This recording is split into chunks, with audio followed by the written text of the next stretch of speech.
찬송가 191장, 찬송가 191장 함께 찬송하심으로 12월 16일 수요일 새벽 예배를 하나님께 드리겠습니다.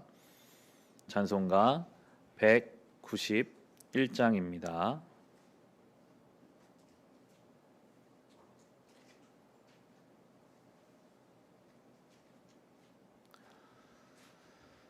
내가 매일 기쁘게 순례의 길 행함은 주의 팔이 나를 안보함이요. 내가 주의 큰 복을 받는 참된 비결은 주의 영이 함께함이라. 성령이 계시네, 할렐루야 함께하시네. 좁은 길을 걸으며 밤낮 기뻐하는 것 주의 영이 함께함이라. 전에 죄에 빠져서 평안함이 없을 때 예수 십자가의 공로 힘입어 그 발 아래 엎드려 참된 평화 얻음은 주의 영이 함께함이라. 성령이 계시네, 할렐루야 함께하시네. 좁은 길을 걸으며 밤낮 기뻐하는 것 주의 영이 함께함이라. 나와 동행하시고 모든 염려하시니 나는 숲의 새와 같이 기쁘다. 내가 기쁜 마음으로 주의 뜻을 행함은 주의 영이 함께함이라. 성령이 계시네, 할렐루야 함께하시네. 좁은 길을 걸으며 밤낮 기뻐하는 것 주의 영이 함께함이라. 세상 모든 욕망과 나의 모든 정욕은 십자가에 이미 못을 박았네. 어두운 밤이 지나고 무거운 짐 벗으니 주의 영이 함께함이라. 성령이 계시네, 할렐루야 함께하시네. 좁은 길을 걸으며 밤낮 기뻐하는 것 주의 영이 함께함이. 성령이 계시네, 성령이 계시네, 할렐루야 함께하시네. 좁은 길을 걸으며 밤낮 기뻐하는 것 주의 영이 함께함이라.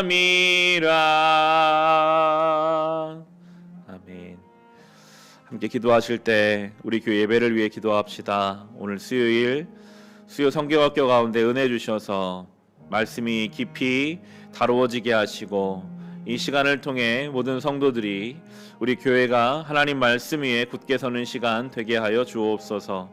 새벽 시간마다 은혜 주셔서 기도와 말씀 묵상으로 하루하루를 시작하는 우리 교회 되게 하시며, 특별히 코로나로 인해 모이기가 어렵고 두려운 시간입니다.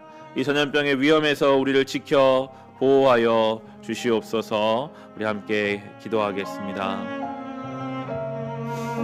하나님 아버지, 우리 교회 예배를 위하여 시간 기도합니다. 오늘 수요일 수요 성경학교가 진행됩니다. 말씀을 사모하는 자에게 어린아이가 신령한 젖을 찾는 그 마음처럼 우리에게 주의 말씀을 사모하는 마음 주셔서 우리가 오늘도 하나님 말씀 앞에서 말씀을 듣고 그 말씀을 받아 먹으며 우리 영이 자라고 성장하는 시간으로 사용하여 주시옵소서. 아침과 저녁에 그 시간마다 은혜 베풀어 주사 하나님의 말씀이 꼭 필요한 자들에게 들려지게 하시고 그 말씀을 듣고 배우며 하나님 말씀 앞에 서서 주님의 인도하심과 위로하심과 살아계심을 경험하는 우리 교회 되게 하여 주옵소서. 거룩하신 신령한 돌 예수 그리스도 위에 우리에게 주신 그 유일한 말씀이신 주님 위에 우리의 인생을 세우기 원합니다. 말씀 위에 세워지는 교회가 되게 하시고 말씀 위에 세워지는 성도들의 삶과 그 가정이 되게 하여 주옵소서. 새벽 시간을 위하여 기도합니다. 날이 춥고 전염병의 위험 가운데 있습니다. 모이는 것이 어렵고 두려우며 하루하루를 분주하게 살면서 말씀으로 시작하는 것이 우리에게는 도전이고 어려운 시간입니다.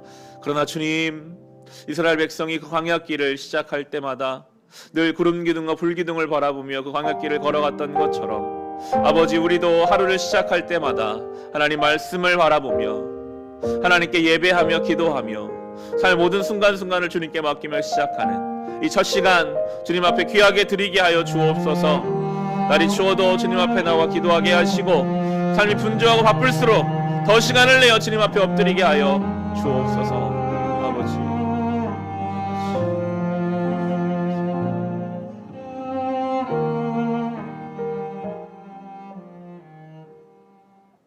하나님 아버지, 우리 교회 진행되는 수요 성경학교 새벽 예배 시간들을 위하여 기도합니다. 하나님께 나아가지 못할 수많은 이유가 있습니다. 그럼에도 우리는 주님 앞에 나아가 생명의 말씀을 먹어야 사는 줄로 믿고 늘 사모하는 마음으로 주의 은혜를 구할 때 사모하는 자들에게 주의 하늘 문을 여사 주의 은혜를 넉넉히 허락하여 주시옵소서. 특별히 전염병의 위협으로부터 우리 교회만이 아니라 양국교회 모든 곳을 지켜 보호하여 주옵소서. 예수님의 이름으로 기도합니다. 아멘. 오늘 주신 말씀 함께 보겠습니다. 베드로전서 2장 11절에서 25절의 말씀입니다. 베드로전서 2장 11절에서 25절입니다.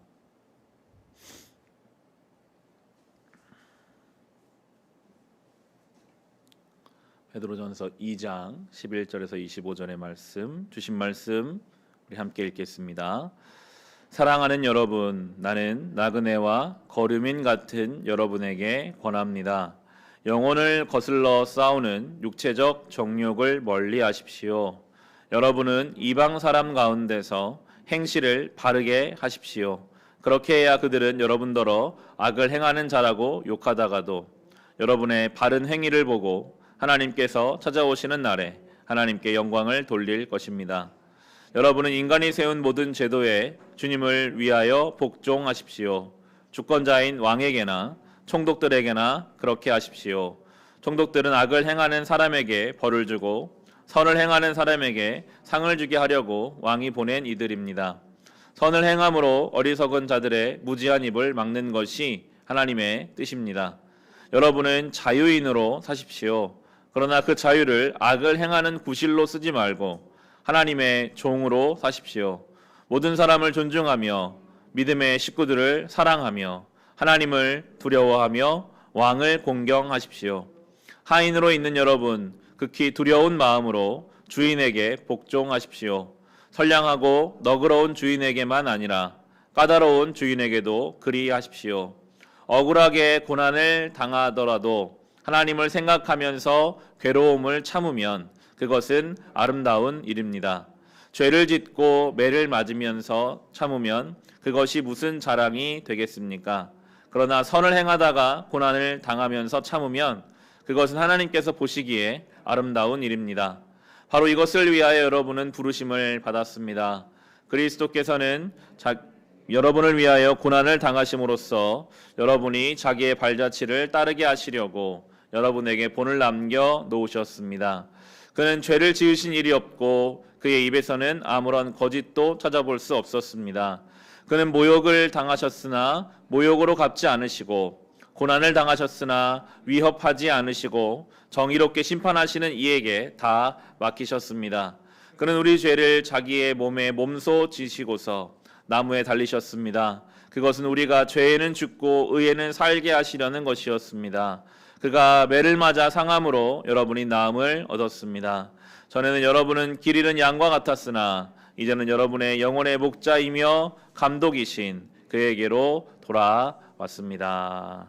아멘. 베드로는 성도의 정체성, 자기 인식에 대해서 나그네다라고 이야기합니다. 나그네라는 말, 순례자라는 말도 참 좋은 말인 것 같은데요. 자기 정체성을 제대로 아는 것이 참 중요합니다. 11절 보시면 사랑하는 여러분, 나는 나그네와 거류민 같은 여러분에게 권합니다. 영혼을 거슬러 싸우는 육체적 정욕을 멀리 하십시오. 공동번역에서는 이 부분을 낯선 땅에서 나그네 생활을 하고 있는 여러분이라고 번역합니다. 번역의 차이만 있을 뿐 결국은 여기에 머물러 있는 존재가 아니라 하나님 원하시는 곳을 향해 오늘도 하루만큼 나아가는 존재가 성도이다라는 것이죠. 그러다 보니까 불편해요. 나그네가 불편한 것처럼, 외국 사람이 불편한 것처럼 우리는 하나님 나라에 속해 있는데 이 땅을 살아가야 하다 보니까 부딪히고 불편하고 어렵습니다. 우리는 이곳에 속한 것도 아니고 저곳에 속한 것도 아닌 것처럼 양쪽에서 이렇게 긴장 관계를 느낄 때가 있습니다. 둘 사이에 끼어 있죠. 그렇다고 우리가 이미 들은 이 복음 메시지를 던져버리고 마음 편하게 세상을 살 수 없는 존재가 우리는 되어버렸거든요. 이미 홍해를 건넜습니다. 우리 세상 가서 마음대로 살라고 해도 살지 못하는 그건 하나님의 자녀, 하나님의 은혜 안에 있는 사람이죠. 베드로가 그래서 말합니다. 이 땅에서 성도된 나그네로 사는 우리는 육체적인 정욕을 먼저는 멀리해야 한다. 세상은 육체적 정욕을 향해 달려가고 있거든요. 12절 말씀 보시면요. 여러분은 이방 사람 가운데서 행실을 바르게 하십시오. 그렇게 해야 그들은 여러분더러 악을 행하는 자라고 욕하다가도 여러분의 바른 행위를 보고 하나님께서 찾아오시는 날에 하나님께 영광을 돌릴 것입니다. 나그네로 산다고 해서 무책임하게 세상에서 마음대로 살다가 하나님 나라 가라고 말하지 않습니다. 오히려 그들 가운데서 행실을 바르게 하라라고 권면합니다. 그 당시에 교회 공동체를 향한 오해들이 있었습니다. 초대교회에서 성찬을 날마다 행했으니까요. 그들은 정말 교회 공동체가 사람을 먹는 줄로 착각하는 이들도 있었다라고 합니다. 악한 소문이 돌았다고도 해요. 여기 나오는 그렇게 악한 행동을 가지고 욕했다라고 하는 것처럼 교회를 향한 오해들이 있었지만 그것들은 결국 바른 행실을 보고 하나님께 영광을 돌리게 될 수밖에 없다라고 권면하고 있죠. 이 시대도 마찬가지이지 않습니까? 교회를 향한 많은 오해와 비난들이 넘쳐나는 시대이지만 그렇지만 우리가 우리의 삶에서 바른 행실로 살면 반드시 우리 주변의 사람들은 우리의 그 행실을 보고 하나님께 영광을 돌리게 될 것입니다. 아주 구체적으로 이야기합니다. 13절, 14절에 여러분은 인간이 세운 모든 제도에 주님을 위하여 복종하십시오. 주권자인 왕에게나 총독들에게나 그렇게 하십시오. 총독들은 악을 행하는 사람에게 벌을 주고 선을 행하는 사람에게 상을 주게 하려고 왕이 보낸 이들입니다. 인간이 세운 제도라고 할지라도 주님을 위해 복종하라라고 합니다. 성경이 전제를 달죠. 인간이 세운 제도는 당연히 부족함이 있겠죠. 하나님의 질서가 아니라 죄된 욕심 가운데 나온 인간의 제도라 할지라도 불합리할지라도 내 마음에 안 든다 할지라도 내 위에 있는 주권자가 얼마나 마음에 안 드는 게 많겠어요. 그런데 성경은 말합니다. 주님을 위하여 복종하라. 하나님이 그 시간 그때에 살게 하신 이유가 있다. 마음에 들지 않는 상황과 환경이라 할지라도 그 가운데 하나님을 위해 복종하는 자가 되라라고 권면합니다. 16절에 여러분은 자유인으로 사십시오. 그러나 그 자유를 악을 행하는 구실로 쓰지 말고 하나님의 종으로 사십시오. 얼마든지 복종하지 않고 살 수 있어요. 자유를 주셨어요. 불평불만하면서 내 주변의 모든 것들을 다 비난하고 정죄하면서 마음에 들지 않는다고 탓하면서 살 수도 있습니다. 그러나 말합니다. 그 자유를 악을 행하는 데 쓰지 말고 하나님의 종으로 살라. 이게 하나님이 정말 우리에게 원하시는 것입니다.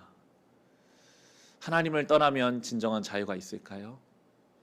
진정한 자유는요, 하나님 안에서만 가능합니다. 하나님을 떠나면 마음대로 할 수 있을 것 같지만 욕심에 매여 사는 거예요. 비교에 매여서 사는 것입니다. 오직 하나님 안에서만 참된 자유가 있음을 성경이 우리에게 말씀합니다. 참된 자유는 17절에 보시면 모든 사람을 존중하며 믿음의 식구들을 사랑하며 하나님을 두려워하며 왕을 공경하십시오. 하나님을 정말 두려워하면요, 그때부터 주변의 모든 것들을 온전하게 대할 수 있게 됩니다. 왕을 공경하는 것, 왕으로 대표되는 앞서 말한 것처럼 어떤 사회 제도, 내 위에 상급자, 내가 원치 않았지만 나와 관계 맺는 나의 사람들을 어떻게 공경할 수 있을까? 마음에 들지 않는데 하나님을 두려워하면 그게 돼요. 내 눈에 마음에 안 들어도 저 사람도 내가 믿는 하나님이 나에게 주신 사람이야 라고 본다면, 저 사람도 하나님이 사랑하는 사람이야 라고 볼 수 있다면 그때부터 그를 나에게 주신 왕으로 내가 공경할 수 있게 되고, 모든 사람을 존중하며, 존중하지 않을 만한 사람들이 왜 없겠어요. 그러나 하나님을 정말 두려워하는 사람이라면 그도 하나님이 사랑하는 사람이라고 믿으며 존중할 수 있고 믿음의 식구들을 사랑할 수 있게 되는 것입니다. 매우 구체적인데요. 18절에도 보시면 하인으로 있는 여러분 극히 두려운 마음으로 주인에게 복종하십시오. 선량하고 너그러운 주인에게만 아니라 까다로운 주인에게도 그리 하십시오. 매우 구체적이죠. 주인 중에 이상한 주인이 있었을 것입니다. 직장 상사 중에, 내 가족과 친지 중에 정말 내 마음에 들지 않는 사람이 왜 없겠습니까? 그런데 성경은 그 사람에게도 두려운 마음으로, 하나님을 사랑하는 마음으로 따르라 라고 권면해 줍니다. 그러다 보면 우리 안에 억울함이 생기죠. 그러면 전 우라병 때문에 못 살 것 같은데요. 아니요, 그렇지 않습니다. 19절 20절에 보시면 억울하게 고난을 당하더라도 하나님을 생각하면서 괴로움을 참으면 그것은 아름다운 일입니다. 죄를 짓고 매를 맞으면서 참으면 그것이 무슨 자랑이 되겠습니까? 그러나 선을 행하다가 고난을 당하면서 참으면 그것은 하나님께서 보시기에 아름다운 일입니다. 여러분, 세상에서는요, 자기 욕심만 채우려고 하면서 참고 또 참는 인생들이 많거든요. 나 잘 되겠다고 하는 인생도 또 참고 또 참고 그렇게 살아가는데 그것은 하나님 앞에 아무런 자랑이 아니에요. 그런데 선을 행하다가 고난을 참으면, 내가 정말 하나님을 두려워하는 마음으로 그 사람을 참아주고 인내해주면 그것이 아름다운 일이요, 그것이 하나님 보시기에 기쁜 일입니다. 더 놀라운 것은 하나님이 그 가운데 억울함으로 끝나지 않고 그 가운데 우리를 위로하실 것이고 그 가운데 하는 역사를 나타내 주실 것입니다. 예수님 가신 길이었거든요. 23절에 예수님의 본을 보입니다. 그는 모욕을 당하셨으나 모욕으로 갚지 않으시고, 고난을 당하셨으나 위협하지 않으시고, 정의롭게 심판하시는 이에게 다 맡기셨습니다. 이게 예수님 방법이었어요.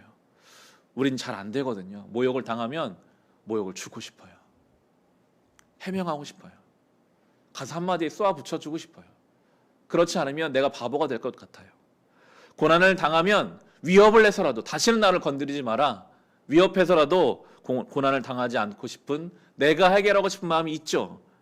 주님께서는 하나님께 다 맡기셨거든요. 이게 성도의 방식입니다. 나의 십자가를 지고 하나님이 다 보고 계신다. 하나님이 다 알고 계신다. 내가 해결하려고 한 문제는 더 꼬여지게 되어 있거든요. 그 모든 문제를 주님께 맡기는 것. 오늘 마지막 절에 나오지만 길 잃은 양처럼 내 마음대로 살던 인생에서 이제는 우리가 주님을 목자로 삼고 이 길을 걸어가게 되는 것입니다.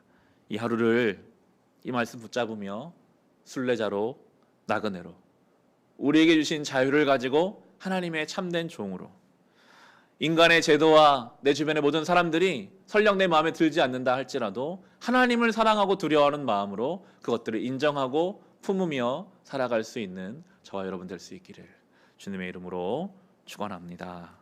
이 시간 주신 말씀으로 개인의 기도 제목으로 우리 함께 기도하시겠습니다.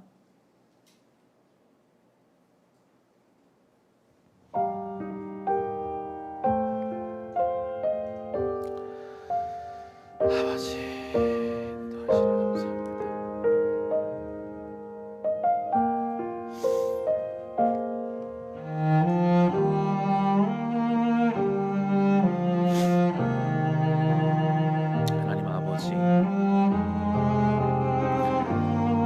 시대와 이 나라, 인간의 제도, 내 가족, 내 직장, 우리의 마음에 차지 않고 들지 않으며 원망과 불평으로 일관할 수도 있는 그런 시간들이 많습니다.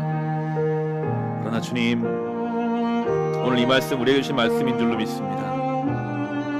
하나님을 두려워하는 마음, 하나님이 나에게 주신 상황이요, 하나님이 나에게 주신 사람들이요, 내가 갚으려 하지 않아도, 내가 그것을 풀어내려 하지 않아도 나보다 훨씬 더 공정하시고 전능하신 하나님께 맡겨드릴 때에 하나님이 그 일을 행해 가실 것입니다. 억울하게 우리를 두지 않으시며 우리 안에 화와 억울함과 분노를 하나님은 하나님 방식으로 위로해 주실 것입니다. 그 주님을 참으로 믿는 성도로 살게 하소서. 이 땅에 매여 육신의 조경을 따르는 인생에서 이제는 하나님 앞에 바른 행실을 가지고 하나님을 두려워하는 마음으로 맡겨진 삶의 자리를 살아가게 하옵소서. 주여, 이것이 성도의 삶입니다. 우리는 이 싸움을 해 가야 할 것입니다. 이 땅을 살지만 우리는 하나님 나라를 바라보며 삽니다. 이곳에서 해결되지 않는다 할지라도 하나님 앞에 가서 주님이 해결해 주실 것입니다. 그 믿음과 소망을 가지고 오늘 주신 삶을 살아가게 하옵소서. 아버지, 오늘도 예배하며 기도하며 이 하루를 시작합니다. 지친 자가 있다면 위로하여 주옵소서. 아프고 병든 인생을 고쳐 주옵소서. 주님, 오 주님, 갈 바를 알지 못하는 우리의 인생길이 있사오니 가야 할 길을 열어주시옵고, 오늘 맡겨주신 모든 일들 가운데 하나님이신 지혜와 하나님이신 은혜와 사랑을 가지고 맡겨진 삶을 살아가게 하옵소서. 아버지,